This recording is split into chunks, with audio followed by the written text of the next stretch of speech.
Hi అండి, అందరికీ నమస్తే. ఈరోజు ఈ వీడియోలో కృష్ణుడికి ఎంతో ఇష్టమైన పాలటుకులు ఎలా చేసుకోవాలో చూపిస్తున్నాను. కృష్ణాష్టమి రోజు నైవేద్యంగా ఈ పాలటుకుల్ని చేసుకోండి. చాలా ఈజీగా తొందరగా అయిపోతుంది. ఉదయం జాబ్స్కి వెళ్ళే వాళ్ళు కూడా ఎటువంటి హడావిడి లేకుండా సింపుల్గా ఈజీగా 10 నిమిషాల్లో చేసేసుకోవచ్చు. ఒక బౌల్లోకి చిన్న కప్పుతో 1 కప్పు అటుకులు తీసుకొని వాటర్ వేసుకొని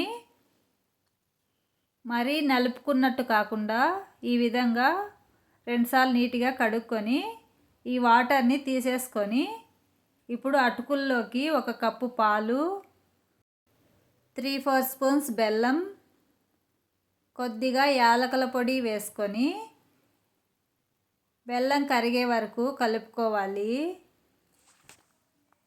బెల్లం అంతా బాగా కరిగే వరకు కలుపుకొని ఒక 5 నిమిషాలు పక్కన పెట్టుకున్నామంటే అటుకులు బాగా మెత్తగా నానుతాయి. ఇప్పుడు ప్యాన్ పెట్టుకొని 1 స్పూన్ నెయ్యి వేసుకొని నెయ్యి వేడైన తర్వాత జీడిపప్పు వేసుకొని వేయించుకోవాలి. జీడిపప్పు కొద్దిగా వేగిన తర్వాత ద్రాక్ష వేసుకొని వేయించుకోవాలి.